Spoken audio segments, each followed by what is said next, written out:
Hi dear students.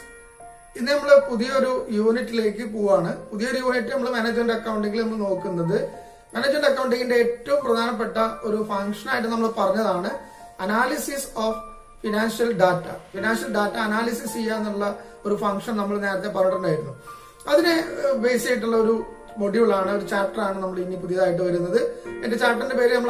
and interpretation of financial statements അതായത് financial statements എന്ന് പറഞ്ഞാൽ മൂന്ന് പ്രധാനപ്പെട്ട ഫിനാൻഷ്യൽ സ്റ്റേറ്റ്മെന്റ് ആണ് ബിസിനസിനകത്ത് ഉണ്ടാവുക. പ്രോഫിറ്റ് ആൻഡ് ലോസ് അക്കൗണ്ട് അഥവാ ഇൻകം സ്റ്റേറ്റ്മെന്റ്, അതേപോലെ പിന്നെ balance sheet that is position statement and cash flow statement. ഇങ്ങനെ മൂന്ന് സ്റ്റേറ്റ്മെന്റ് ആണ് ഏറ്റവും പ്രധാനമായിട്ട് ബിസിനസിനകത്ത് ഉണ്ടാകുന്ന ഫിനാൻഷ്യൽ സ്റ്റേറ്റ്മെന്റ്സ് എന്ന് പറയുന്നത്. ഇതിനെ അനലൈസ് ചെയ്യാന്ന് പറഞ്ഞിട്ടുണ്ടെങ്കിൽ എന്താണ് അനാലിസിസ് ഓഫ് ഫിനാൻഷ്യൽ സ്റ്റേറ്റ്മെന്റ് എന്ന് പറഞ്ഞാൽ?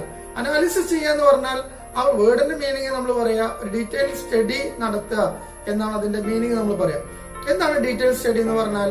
ഫിനാൻഷ്യൽ അനാലിസിസ് എന്ന് പറഞ്ഞാൽ financial analysis is the analysis of financial statement for gaining and understanding about the financial position, financial situation or financial condition of the organization by reviewing financial reports or financial statements. അപ്പോൾ financial സ്റ്റേറ്റ്മെന്റുകളെ അഥവാ income സ്റ്റേറ്റ്മെന്റിനെയും balance ഷീറ്റിനെയും cash flow സ്റ്റേറ്റ്മെന്റിനെയും ഒക്കെ നമ്മൾ analyse നടത്തിയിട്ട് detail ആയിട്ടുള്ള study നടത്തിയിട്ട് അതിൽ നിന്ന് കിട്ടുന്ന ചില ഡീറ്റെയിൽസ് ഡാറ്റകൾ നമ്മൾ ഡിസിഷൻ മേക്കിങ്ങിന് വേണ്ടിയിട്ട് നമ്മുടെ ഫർദർ പ്രോഫിറ്റ് മാക്സിമൈസേഷന് വേണ്ടിയിട്ടൊക്കെ ആ ഡാറ്റയുടെ ബേസ് ചെയ്തിട്ടുള്ള ഡിസിഷൻ മേക്കിങ്ങിലേക്ക് പോകാൻ വേണ്ടിയിട്ടാണ് ഈ അനാലിസിസ് നടത്തുന്നത്. അപ്പൊ അനാലിസിസ് എന്ന് പറഞ്ഞാൽ ഒരുപാട് തരത്തിലുള്ള അനാലിസിസുകൾ ഉണ്ട്. പല തരത്തിലുള്ള ക്രൈറ്റീരിയ വെച്ചിട്ട് നമ്മൾ അതിനെ ക്ലാസിഫൈ ചെയ്തിട്ടൊക്കെ ഉണ്ട്. ഡീറ്റെയിൽ ആയിട്ട് അതിനെ നമുക്ക് പിന്നീട് ഒരു തിയററ്റിക്കൽ ആസ്പെക്ട്സിൽ നോക്കേണ്ടതുമാണ്. ഇതിന് ഡിഫറെന്റ് ക്ലാസസ് ഓഫ് അനാലിസിസ് ഉണ്ട്. ആ അനാലിസിസ് നമുക്ക് പിന്നീട് ഒരു തിയററ്റിക്കൽ ഒരു പാർട്ടിൽ ഒരു വീഡിയോ നമുക്ക് ചെയ്യാം. ഇപ്പൊ നമ്മൾ അതിന്റെ ഒരു ഫസ്റ്റ് ഒരു ഇൻട്രൊഡക്ഷൻ എന്നുള്ള രീതിയിൽ അതിന്റെ ഏറ്റവും പ്രധാനമായിട്ട് നമുക്ക് ഡീറ്റെയിൽ ആയിട്ട് പോകേണ്ട ചില ടൂൾസ് ആൻഡ് ടെക്നിക്സ് ഉണ്ട്, അല്ലെങ്കിൽ അതിന്റെ മെത്തേഡ്സ് ഓഫ് അനാലിസിസ് ഉണ്ട്. ആ മെത്തേഡ്സ് ഓഫ് അനാലിസിസിന്റെ ഒരു പ്രോബ്ലം പോയിന്റ് ഓഫ് ഒരു ഏരിയയുടെ ഒരു ഇൻട്രൊഡക്ഷൻ, എങ്ങനെയാണ് ഇതിന്റെ പ്രോബ്ലംസ് ഒക്കെ വരുന്നത് എന്നുള്ള ഒരു ഒരു ഓവർവ്യൂ കിട്ടാൻ വേണ്ടിയിട്ടാണ് ഇന്ന് ഞാൻ നിങ്ങളുടെ മുന്നിലുള്ള ഈ വീഡിയോ പ്രസന്റ് ചെയ്യുന്നത്. അപ്പൊ ഇതിന് നമ്മള് പ്രധാനമായിട്ടുള്ള ഏറ്റവും പ്രധാനപ്പെട്ട അനാലിസിസ് എന്ന് പറഞ്ഞാല് മൂന്ന് തരത്തിലുള്ള അനാലിസിസ് ആണ് ഏറ്റവും പ്രധാനപ്പെട്ട അനാലിസിസ് നമ്മൾ പറയുന്നത്. അതായത് horizontal analysis, vertical analysis, ratio analysis. ഇങ്ങനെ ഒരു മൂന്ന് ടൈപ്പ് ഓഫ് അല്ലെങ്കിൽ മൂന്ന് ടെക്നിക്സ് മെത്തേഡ്സ് ആണ് ഇതിൽ ഏറ്റവും പ്രധാനമായിട്ട് വരുന്നത്. മറ്റ് ടൂൾസ് ആൻഡ് ടെക്നിക്സ് ഉണ്ട് നമുക്ക്. അഥവാ ഫണ്ട് ഫ്ലോ സ്റ്റേറ്റ്മെന്റ് ഉണ്ട്, അതേപോലെ ക്യാഷ് ഫ്ലോ സ്റ്റേറ്റ്മെന്റ് നമുക്ക് നോക്കാനുണ്ട്. CVP അനാലിസിസ് എന്ന് പറഞ്ഞാൽ കോസ്റ്റ് പ്രോഫിറ്റ് വോള്യം അനാലിസിസ് ഉണ്ട്, കോസ്റ്റ് വോള്യം പ്രോഫിറ്റ് അനാലിസിസ് ഉണ്ട്, CVP അനാലിസിസ് എന്ന് പറയുന്നത്. ഇങ്ങനെ കുറെ അനാലിസിസിന്റെ മെത്തേഡ്സ് നമുക്ക് ശേഷം തുടർന്ന് വരാനുണ്ട്. അപ്പോ ആദ്യം നമുക്ക് ഇതിൽ പറയേണ്ടത് എന്താണ് അനാലിസിസ് എന്ന് ഞാൻ പറഞ്ഞു കഴിഞ്ഞു. ഫിനാൻഷ്യൽ സ്റ്റേറ്റ്മെന്റുകളിലെ ഫിനാൻഷ്യൽ സ്റ്റേറ്റ്മെന്റ് എന്ന് പറഞ്ഞാൽ ഇൻകം സ്റ്റേറ്റ്മെന്റ്, ബാലൻസ് ഷീറ്റ്, പ്രധാനമായിട്ടുള്ള രണ്ട് ഫിനാൻഷ്യൽ റിപ്പോർട്ട്സ് ആണ്. പിന്നെ ക്യാഷ് ഫ്ലോ സ്റ്റേറ്റ്മെന്റുമാണ്. അപ്പൊ അതിൽ എന്താണ് ഇൻകം സ്റ്റേറ്റ്മെന്റ് എന്ന് ആദ്യം നമുക്കൊന്ന് മനസ്സിലാക്കണം. ഇൻകം സ്റ്റേറ്റ്മെന്റ് എന്ന് പറഞ്ഞാൽ പ്രോഫിറ്റ് ആൻഡ് ലോസ് അക്കൗണ്ടിന്റെ ഒരു സമ്മറിയാണ്. പ്രോഫിറ്റ് ആൻഡ് ലോസ് അക്കൗണ്ടിനെ നമ്മൾ ഇൻകം സ്റ്റേറ്റ്മെന്റ് തന്നെയാണ് പറയാം.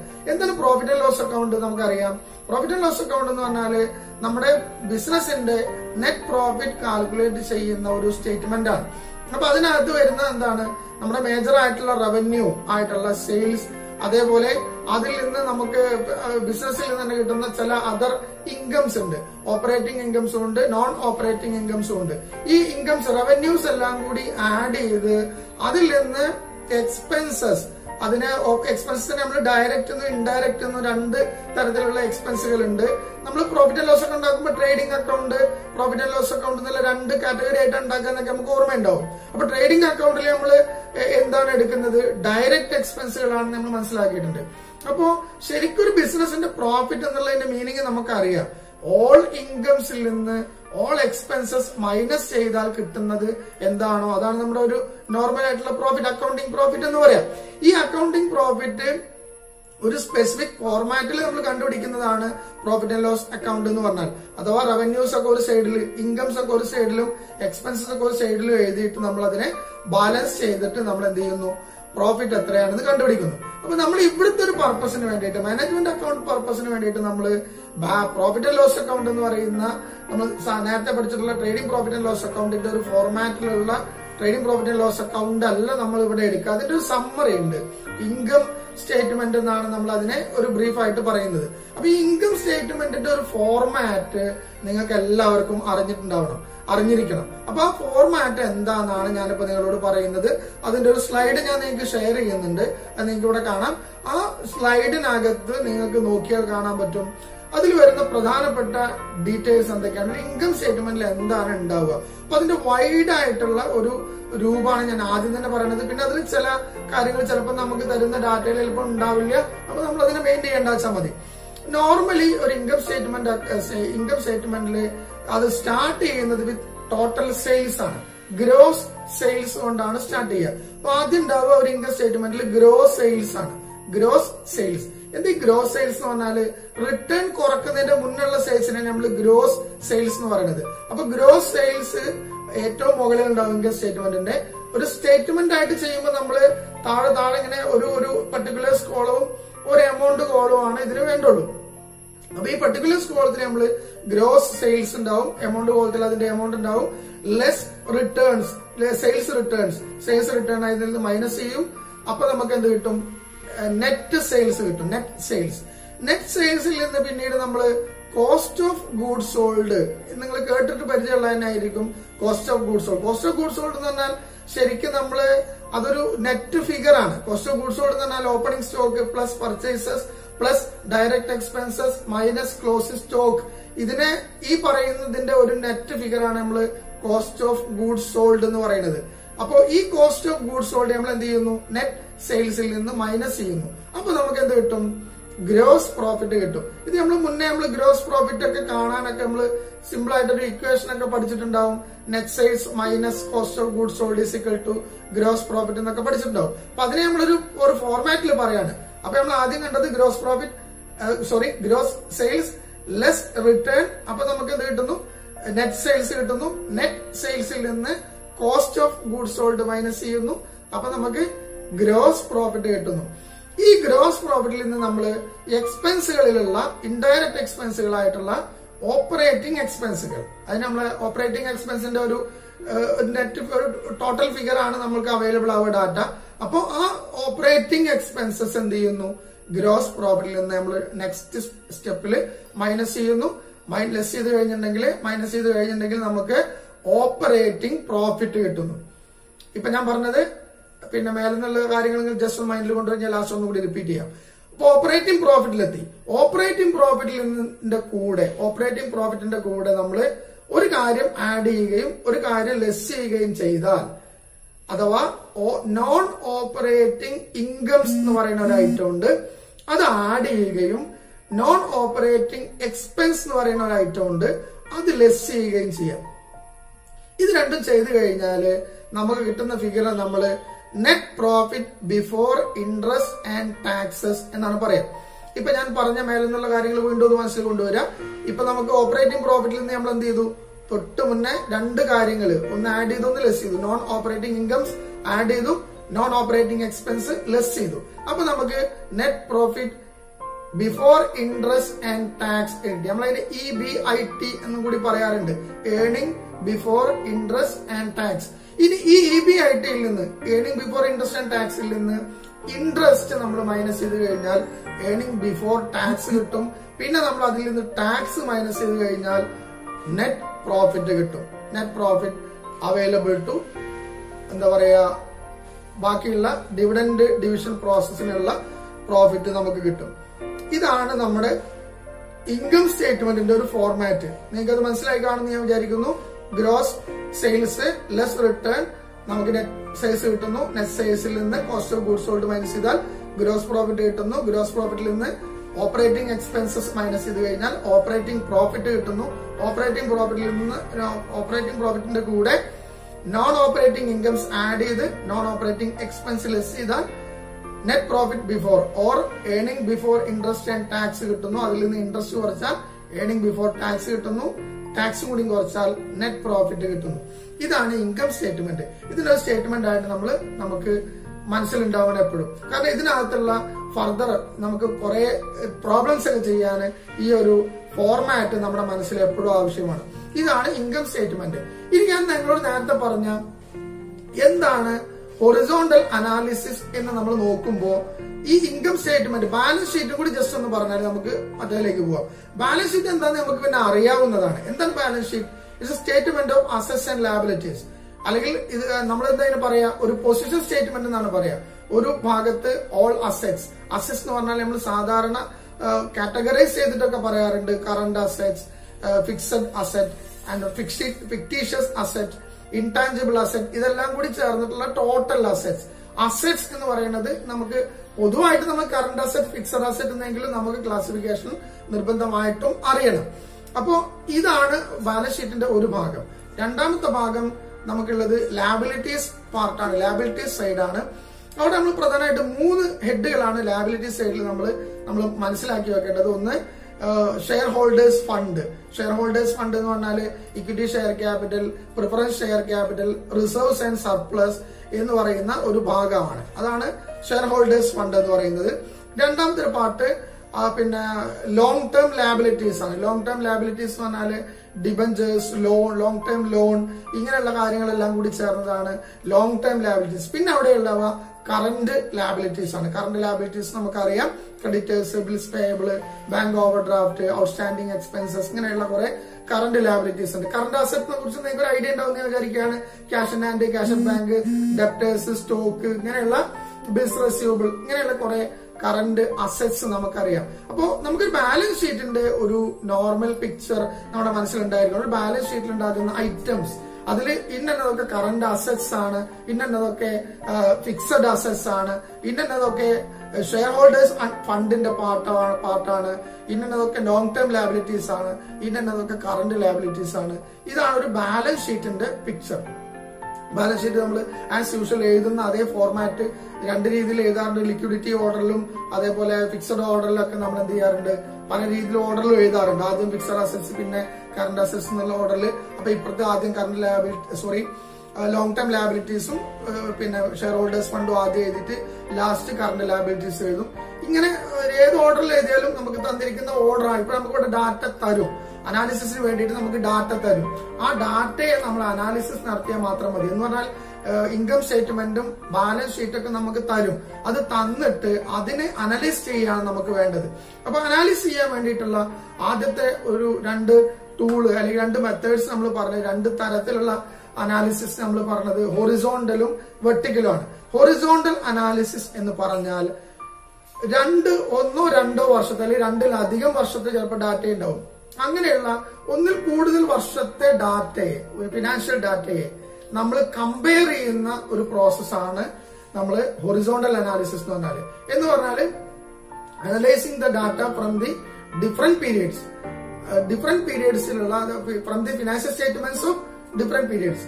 1-ലധികം പീരിയഡ്സിലുള്ള ഫിനാൻഷ്യൽ സ്റ്റേറ്റ്മെന്റിൽ നിന്നുള്ള ഡാറ്റകളെ അനാലിസിസ് നടത്താം. ഫോർ എക്സാമ്പിൾ ഞാൻ നേരത്തെ പറഞ്ഞ ഇൻകം സ്റ്റേറ്റ്മെന്റ് എന്ന് വിചാരിക്കാം. ഇൻകം സ്റ്റേറ്റ്മെന്റ് നമുക്ക് 2 വർഷത്തെ ഇൻകം സ്റ്റേറ്റ്മെന്റ് നമുക്ക് തരികയാണ്. 2 വർഷത്തെ ഇൻകം സ്റ്റേറ്റ്മെന്റ് എന്ന് പറഞ്ഞാല് അതൊരു എന്താ പറയുക, ഒരു കമ്പൈൻ ആയിട്ടുള്ള രീതിയിലാണ് നമുക്ക് തരിക. അതായത് നമുക്ക് നേരത്തെ പറഞ്ഞ ഇൻകം സ്റ്റേറ്റ്മെന്റ് ഫോർമാറ്റ് ഉണ്ടല്ലോ, ആ ഫോർമാറ്റിൽ 2 എമൗണ്ട് കോളങ്ങളായിട്ട് നമുക്ക് തരും. എന്നിട്ട് ഈ 2 വർഷത്തെ ഡാറ്റയെ നമുക്ക് തന്നിട്ട് അതിന് കമ്പാരിസൺ നടത്താൻ വേണ്ടിയിട്ടാണ്, അല്ലെങ്കിൽ അങ്ങനെ കമ്പാരിസൺ നടത്തുന്നതിനെയാണ് നമ്മൾ ഹൊറിസോണ്ടൽ അനാലിസിസ് എന്ന് പറയുന്നത്. അത് ചിലപ്പോൾ നമ്മൾ എന്താ ചെയ്യുക, ഇപ്പൊ നമ്മൾ ഇൻകം സ്റ്റേറ്റ്മെന്റ് പറഞ്ഞ പോലെ ഇൻകം സ്റ്റേറ്റ്മെന്റിലുള്ള ഐറ്റംസ് നമ്മൾ ആദ്യത്തെ വർഷത്തെ സെയിൽസ് 1 ലക്ഷമാണ്, രണ്ടാമത്തെ വർഷത്തെ സെയിൽസ് 1.5 ലക്ഷമാണ്. അപ്പൊ നമ്മൾ കമ്പയർ ചെയ്യുന്നത് എന്താണ്, ആദ്യത്തെ വർഷം 1 lakh, രണ്ടാമത്തെ വർഷം 1,50,000. And there is A difference. അവിടെ ഡിഫറൻസ് ഉണ്ട്. ആദ്യത്തെ വർഷം 1 lakh, രണ്ടാമത്തെ വർഷം 1,50,000, 50,000 ഡിഫറൻസ് ഉണ്ട്. ദാറ്റ് ഈസ് ഡിഫറൻസ് ഇൻക്രീസിന്റെ ഡിഫറൻസ് ആണ്, ഇൻക്രീസ് ആണ്. ഒരു 50,000 ഇൻക്രീസ് ഉണ്ട്. അത് ഇൻക്രീസ് എന്ന് പറഞ്ഞിട്ട് നമ്മൾ അതിൽ നിന്ന് എടുക്കുക, അതിന് അനാലിസിസ് ചെയ്യുക. ആ ഇൻക്രീസിന്റെ പെർസെന്റേജ് എത്രയാണ്, എത്ര പെർസെന്റേജ് ആണ് സെയിൽസ് ആദ്യത്തെ നമുക്ക് തന്നിരിക്കുന്ന ബേസ് ഇയറിനേക്കാൾ, ആദ്യത്തെ വർഷത്തേക്കാൾ രണ്ടാമത്തെ വർഷം എത്ര പെർസെന്റേജ് സെയിൽസ് വർദ്ധിച്ചിട്ടുണ്ട്. ഇതാണ് അനാലിസിസ് എന്ന് പറയുന്നത്. എന്ന് പറഞ്ഞാൽ ഇങ്ങനെ ഓരോ ഫിഗറിനെയും നമ്മൾ എന്ത് ചെയ്യുന്നു, കമ്പയർ ചെയ്യുന്നു. അഥവാ കോസ്റ്റ് ഓഫ് ഗൂഡ്സ് സോൾഡ് ആദ്യത്തെ വർഷം ഇത്ര, രണ്ടാമത്തെ വർഷം ഇത്ര, എത്ര ഇൻക്രീസ്, എത്രയാണ് ഇൻക്രീസിന്റെ പെർസെന്റേജ്, ഇനി ഡിക്രീസ് ആണെങ്കിൽ എത്ര ഡിക്രീസ്, എത്രയാണ് ഡിക്രീസിന്റെ പെർസെന്റേജ്. ഇങ്ങനെ കാണുന്ന പ്രധാനപ്പെട്ട ഒരു ടൂളാണ് നമ്മള് കമ്പാരറ്റീവ് സ്റ്റേറ്റ്മെന്റ്സ് എന്നാണ് അതിനെ പറയാം. Comparative statements. Comparative statements prepare ചെയ്യുന്നത് വളരെ ഈസി ആയിട്ടുള്ള ഒരു പ്രോസസ് ആണ്. കമ്പാരറ്റീവ് സ്റ്റേറ്റ്മെന്റ് പ്രിപ്പയർ ചെയ്യലും 2 തരത്തിലുള്ള കമ്പാരറ്റീവ് സ്റ്റേറ്റ്മെന്റ് ആണുള്ളത്. കമ്പാരറ്റീവ് ഇൻകം സ്റ്റേറ്റ്മെന്റും കമ്പാരറ്റീവ് ബാലൻസ് ഷീറ്റും. ഞാൻ ഇപ്പൊ നിങ്ങൾ തൊട്ടു മുന്നേ പറഞ്ഞ എക്സാമ്പിള് കമ്പാരറ്റീവ് ഇൻകം സ്റ്റേറ്റ്മെന്റിൽ വരുന്ന ഒരു എക്സാമ്പിൾ ആണ്. അതായത് ഇപ്പൊ ഞാൻ നിങ്ങളോട് പറഞ്ഞു, ഇൻകം സ്റ്റേറ്റ്മെന്റിന്റെ ഒരു ഫോർമാറ്റില് 2 വർഷത്തെ ഡാറ്റ തന്നാൽ കമ്പാരറ്റീവ് ഇൻകം സ്റ്റേറ്റ്മെന്റ് ഉണ്ടാക്കാൻ 2 അഡീഷണൽ കോളങ്ങൾ നമ്മൾ എക്സ്ട്രാ വരയ്ക്കുക, 2 എക്സ്ട്രാ കോളംസ് വരയ്ക്കുക. അഥവാ അപ്പൊ നമുക്ക് മൊത്തം എത്ര കോളം ഉണ്ടാവും? ആൾറെഡി ഒരു പർട്ടിക്കുലർ കോളം 2 വർഷത്തെ 2 ഇയറിലുള്ള ഇതിന്റെ ഡാറ്റ, അഥവാ സെയിൽസിന്റെ 2 വർഷത്തെ ഡാറ്റ, പിന്നെ കോസ്റ്റ് ഓഫ് ഗൂഡ്സ് സോൾഡിന്റെ 2 വർഷത്തെ ഡാറ്റ, ഗ്രോസ് പ്രോഫിറ്റിന്റെ 2 വർഷത്തെ ഡാറ്റ, ഓപ്പറേറ്റിംഗ് എക്സ്പെൻസിന്റെ 2 വർഷത്തെ ഡാറ്റ, ഇങ്ങനെ എല്ലാം തന്നിട്ടുണ്ടാവും. നമ്മളതിന് ആസ് യൂഷ്വൽ ഫോർമാറ്റിൽ നമ്മൾ എഴുതിയിട്ട് 2 എക്സ്ട്രാ കോളംസ്, ഒന്ന് ഇൻക്രീസ് ഓർ ഡിക്രീസ് എന്ന് പറയുന്ന ഒരു കോളം നമ്മൾ എക്സ്ട്രാ വരയ്ക്കുന്നു. Then percentage of increase and decrease എന്ന് പറയുന്ന ഒരു കോളവും എക്സ്ട്രാ വരയ്ക്കുന്നു. ഈ 2 കോളംസും വരച്ചിട്ട് ഞാനിത് പറഞ്ഞപ്പോൾ തന്നെ നിങ്ങൾക്ക് അത് മനസ്സിലായിട്ടുണ്ടാവും എന്താണ് നിങ്ങൾ ചെയ്യേണ്ടതെന്ന്. ഇത്രേ ചെയ്യേണ്ടുള്ളൂ. ഓരോ കോളത്തിലും നേരെ, അഥവാ സെയിൽസിന്റെ ഫിഗറില് ആദ്യത്തെ വർഷത്തെ സെയിൽസ് ഉണ്ടാവും, രണ്ടാമത്തെ വർഷത്തെ സെയിൽസ് ഉണ്ടാവും. ആദ്യത്തെ വർഷത്തെ സെയിൽസും രണ്ടാമത്തെ വർഷത്തെ സെയിൽസും നമ്മൾ ഇൻക്രീസ് ആണോ ഡിക്രീസ് ആണോ ഉള്ളത് നോക്കുക. ഞാൻ നേരത്തെ പറഞ്ഞ എക്സാമ്പിൾ പോലെ 1 lakh 1,50,000 ആണെങ്കിൽ ഇൻക്രീസ് ആണ്. അപ്പൊ നമ്മൾ തൊട്ടടുത്ത കോളത്തിൽ ഇൻക്രീസ് ഓർ ഡിക്രീസ് എന്നുള്ള കോളത്തിൽ എന്ത് ചെയ്യുന്നു? 50,000 എന്നുള്ളത് എഴുതി വെക്കുന്നു. കാരണം അത് ഇൻക്രീസ് ആണ്. ഇനി ആ എത്രയാണ് ഇൻക്രീസിന്റെ പെർസെന്റേജ് എന്നുള്ളതാണ് നെക്സ്റ്റ് കോളത്തിൽ. പെർസെന്റേജ് കാണുന്നത് എത്രയാണ് ഇൻക്രീസിന്റെ ഫിഗർ എങ്കിൽ അത് ഡിവൈഡഡ് ബൈ ആദ്യത്തെ വർഷത്തെ ഫിഗർ എന്ന് പറഞ്ഞാൽ 2005 2006 ഫിഗർ എന്നുള്ളത് വെച്ചാൽ 2005 ഫിഗറിനെ ഇൻക്രീസിന്റെ ഫിഗറിനെ 2005 ഫിഗർ കൊണ്ട് ഡിവൈഡ് ചെയ്യുക ഇൻറ്റു 100. അതിനെ പെർസെന്റേജിലേക്ക് കൺവേർട്ട് ചെയ്തിട്ട് അതവിടെ ആ കിട്ടിയ പെർസെന്റേജ് പിന്നെ നമ്മൾ ഉണ്ടാക്കിയ പുതിയ രണ്ടാമത്തെ കോളത്തിലേക്ക് ചേർക്കുക. ഇതാണ് നമ്മൾ ഈ ഇൻകം സ്റ്റേറ്റ്മെന്റിന്റെ ത്രൂ ഔട്ട് ചെയ്യേണ്ടത്. എല്ലാ ഫിഗറിന്റെയും ഇൻക്രീസ് ആണെങ്കിൽ ഇൻക്രീസ്, ഡിക്രീസ് ആണെങ്കിൽ ഡിക്രീസ് കണ്ടെത്തിയിട്ട് അതിന്റെ പെർസെന്റേജ് നെക്സ്റ്റ് പേജിൽ നെക്സ്റ്റ് കോളത്തിൽ എഴുതാം. ഇനി ഈ ഇൻക്രീസും ഡിക്രീസും കാണിക്കുന്ന കോളത്തില് ഇൻക്രീസ് എന്നുള്ളത് നമ്മൾ ഡയറക്റ്റ് ആയിട്ട് കാണിക്കും. ഡിക്രീസ് ആണെങ്കിൽ നമ്മൾ കാണിക്കേണ്ടത് ബ്രാക്കറ്റ് ഇട്ടിട്ട് കാണിക്കുമെന്ന് പറയുന്ന സിസ്റ്റം ഉണ്ട്. അത് മൈനസ് ഫിഗർ ആണെന്ന് കാണിക്കാൻ. ഉദാഹരണം പറഞ്ഞാല് നമ്മൾ കോസ്റ്റ് ഓഫ് ഗൂഡ്സ് സോൾഡ് ആദ്യത്തെ വർഷം 2 lakh ആണ്, രണ്ടാമത്തെ വർഷം വിചാരിക്കുക 1,80,000 ആണ് വിചാരിക്കുക. അപ്പൊ അവിടെ എന്താണ് 20,000 ഡിക്രീസ് ആണ്. അപ്പൊ നമ്മൾ ആ ഡിക്രീസ് 20,000 കാണിക്കാൻ ആ ഇൻക്രീസ് ഡിക്രീസ് എന്നുള്ള കോളത്തിൽ ബ്രാക്കറ്റ് ഇട്ടിട്ടാണ് 20,000 കാണിക്കുക. ഇത് നമ്മൾ അതിന്റെ പ്രിപ്പറേഷനിൽ ശ്രദ്ധിക്കാൻ വേണ്ടിയിട്ട് മാത്രം ഒന്ന് പറഞ്ഞതേ ഉള്ളൂ. അപ്പൊ ഇതാണ് കമ്പാരറ്റീവ് ഇൻകം സ്റ്റേറ്റ്മെന്റ്. ഇനി കമ്പാരറ്റീവ് ബാലൻസ് ഷീറ്റും കൂടി നിങ്ങൾക്ക് പെട്ടെന്നൊന്ന് പറഞ്ഞാൽ നമുക്ക് ഇത് ഇന്നത്തെ ക്ലാസ് അവസാനിപ്പിക്കാം. എന്താണ് comparative balance sheet? Comparative balance sheet എന്ന് പറഞ്ഞാൽ സെയിം ആണ്. നമുക്കൊരു ബാലൻസ് ഷീറ്റ് തരും. ആ ബാലൻസ് ഷീറ്റിന്റെ 2 വർഷത്തെ ഡാറ്റ ഉണ്ടാവും, 2 വർഷത്തെ ലാബിലിറ്റീസ് ഉണ്ടാവും, 2 വർഷത്തെ അസസ് ഉണ്ടാവും. നോർമൽ ആയിട്ടുള്ള ഒരു ബാലൻസ് ഷീറ്റ് എന്ന് പറഞ്ഞാൽ ഒരു വർഷത്തെ ഒരേ എമൗണ്ട് കോളം, അപ്പുറത്തെ ഒരു എമൗണ്ട് കോളം, എന്നാൽ അസറ്റിനും ലാബിലിറ്റീസിനും ഒരേ എമൗണ്ട് കോളം ഉണ്ടാവുക. നേരെ മറിച്ച് ഇവിടെ നമ്മൾ കമ്പയർ ചെയ്യാൻ വേണ്ടി തരുന്നത് 2 വർഷത്തെ ഡാറ്റ ആയിരിക്കും. ഇപ്പൊ ഞാൻ ഇൻകം സ്റ്റേറ്റ്മെന്റ് പറഞ്ഞ അതേപോലെയാണ് നിങ്ങൾ ബാലൻസ് ഷീറ്റിലും എന്ത് ചെയ്യേണ്ടത്? ഈ പണി എടുക്കേണ്ടത്. എന്ന് പറഞ്ഞാൽ ഓരോ അസറ്റിന്റെയും, ഇപ്പൊ സപ്പോസ് ക്യാഷ് ആണെങ്കിൽ ക്യാഷ് ആദ്യത്തെ വർഷം എത്രയാണ്, രണ്ടാമത്തെ വർഷം എത്രയാണെന്ന് നോക്കുക. എന്നിട്ട് ആദ്യത്തെ വർഷത്തിനേക്കാൾ ഇൻക്രീസ് ആണോ ഡിക്രീസ് ആണോ നോക്കുക. ബാലൻസ് ഷീറ്റിന്റെ 2 സൈഡിൽ നമ്മൾ പുതിയതായിട്ട് 2 കോളംസ് ആഡ് ചെയ്യണം. ഇൻക്രീസ്, നേരത്തെ പറഞ്ഞ ഇൻക്രീസ് ഡിക്രീസ് എന്നുള്ള ഒരു കോളവും പെർസെന്റേജ് എഴുതാനുള്ള ഒരു കോളവും. എന്നിട്ട് നമ്മൾ ഇൻക്രീസ് ആണെങ്കിൽ ഇൻക്രീസ് കോളത്തിൽ എഴുതും, ആ ഇൻക്രീസ് എന്നുള്ള കോളത്തിൽ ഡയറക്റ്റ് ആയിട്ട് എഴുതും. ഡിക്രീസ് ആണെങ്കിൽ ബ്രാക്കറ്റ് ഇട്ട് എഴുതും. അതേ കോളത്തിൽ തന്നെയാണ് എഴുതുന്നത്. പെർസെന്റേജ് എന്ത് ചെയ്യുന്നു? പെർസെന്റേജ് കണ്ടുപിടിച്ചിട്ട് പെർസെന്റേജ് എന്നുള്ള കോളത്തിൽ എഴുതുന്നു. പെർസെന്റേജ് എങ്ങനെ കണ്ടുപിടിക്കാൻ നേരത്തെ പറഞ്ഞു. എത്രയാണ് ഇൻക്രീസ് എങ്കിൽ ഇൻക്രീസിന്റെ ഫിഗർ ഡിവൈഡ് ബൈ ഫസ്റ്റ് ഇയറിലെ ഫിഗർ ഇൻറ്റു 100. അങ്ങനെയാണ് നമ്മൾ പെർസെന്റേജ് കാണുന്നത്. ഇതാണ് നമ്മുടെ കമ്പാരറ്റീവ് ബാലൻസ് ഷീറ്റ്. അപ്പൊ ഇന്ന് നമ്മൾ പറഞ്ഞത് ഇത്രയേ ഉള്ളൂ. ഹൊറിസോണ്ടൽ അനാലിസിസ് എന്ന് പറയുന്ന അനാലിസിസിലെ ഫസ്റ്റ് ടൂൾ ആണ് നമ്മൾ ഈ പറഞ്ഞ കമ്പാരറ്റീവ് സ്റ്റേറ്റ്മെന്റ്. 2 തരത്തിലുള്ള കമ്പാരറ്റീവ് സ്റ്റേറ്റ്മെന്റ്സ് ഉണ്ട്. കമ്പാരറ്റീവ് ഇൻകം സ്റ്റേറ്റ്മെന്റ് ഉണ്ട്, കമ്പാരറ്റീവ് ബാലൻസ് ഷീറ്റ് ഉണ്ട്. അതിന്റെ ഒരു മിനിമം പിക്ചറാണ് ഞാൻ നിങ്ങളോട് ഷെയർ ചെയ്തത്. എന്തെങ്കിലും ഡൗട്ട്സ് ഉണ്ടെങ്കിൽ നിങ്ങൾ ചോദിക്കുക. ഇതിന്റെ ഒരു പ്രോബ്ലം നമുക്ക് സമയം കിട്ടുകയാണെങ്കിൽ നെക്സ്റ്റ് ഡേ അല്ലെങ്കിൽ ഇന്ന് തന്നെ സമയം കിട്ടുകയാണെങ്കിൽ ഇന്ന് നമുക്ക് ചെയ്തു നോക്കാം.